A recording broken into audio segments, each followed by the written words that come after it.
Hello বন্ধুরা, তোমাদের সবাইকে মনুষ্যাস ব্লগে স্বাগত। প্রায় দীর্ঘদিন পর আমি এসেছি আবার ওই ভিডিও করতে। না হলেও মাসখানেক মতো হবে আসিনি। তো যাই হোক, একটা ছোটোখাটো মিনি ব্লগ নিয়ে আসলাম তোমাদের মাঝে।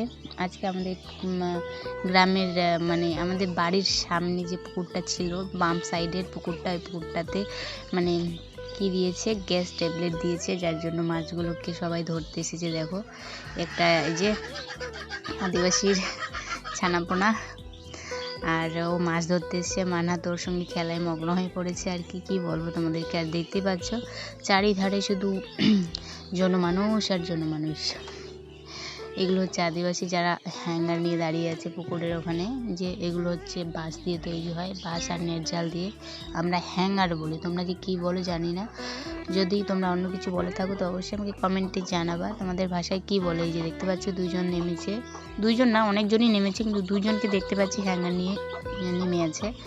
আর যাদের পুকুর মানে মালিক জাল নামিয়েছে, দেখতে পাচ্ছ পুকুরের মাঝে একটা জাল টানা দেওয়া রয়েছে। তো এই যে দেখতে পাচ্ছ এগুলো বেশিরভাগ সাঁওতালগুলো। হ্যাঁ, আমাদের পাশের পাড়াতে সাঁওতাল পাড়া আছে, তোমরা জানোই। তো ওই পাড়াতে সবাই চলে এসছে মাছ ধরতে। আর আমাদের গ্রামের বেশি লোক নামেনি যদিও, ওই যে ওই পাশে কয়েকজন নেমেছে, কারণ গ্যাস ট্যাবলেট দেওয়া মাছ আমরা বেশি পছন্দ করি না। মানে আমাদের গ্রামের কেউ কেউ খায়, কিন্তু আমরা তো একদমই খাই না। এই যে দেখতে পাচ্ছ চারিধারে শুধু সাঁওতাল আর সাঁওতাল। আর বেশ বড় পুকুরটা চারিপাশে শুকিয়ে গেছে, জল নেই যতটা মানে জল থাকার কথা ততটা নেই। আর ওষুধ দিয়েছে তো অনেকগুলো মাছ, বড় শোল মাছ বা এরকম পোনা মাছ, রুই, কাতল, অনেকগুলো মাছ আছে, ট্যাংরা সব। মানে গ্যাস ট্যাবলেট দিয়েছে তো সব কেমন যেন বেহুশ হয়ে গেছে, হুঁশ নেই, যেন অজ্ঞান হয়ে যাচ্ছে। আর মাথাগুলো ঘুরে আর মরে যাচ্ছে। তখন গিয়ে ওরা ধরে নিচ্ছে আর কি। তো অনেক বড় বড় মাছ পেয়েছে, কেউ চিতল, শোল, কাতল, অনেক বড় বড় মাছ। এই যে আদিবাসীগুলো হ্যাঙ্গার নিয়ে দাঁড়িয়ে আছে, কেউ আবার কচা শাবল নিয়ে দাঁড়িয়ে আছে। আর এই বাচ্চা মেয়েটি ছোট ছোট মাছগুলো যে পুকুরের মধ্যে হেঁটে বেড়াচ্ছিল, মানে আমরা পুঁটি মাছ বলি, ডারকা, পুঁটি, ময়া, এগুলো ধরছিল মেয়েটা। আর এই যে দেখতে পাচ্ছ বেশি গভীর কিন্তু না পুকুরটা, দেখতে পাচ্ছ। আমরা নামি না, কারণ আমরা এগুলো মাছ খাই না। আর এই কয়েকদিন পর দেখবে যে 2 দিন পর দেখবে মাছগুলো মানে এখন তলায় পড়ে যাবে।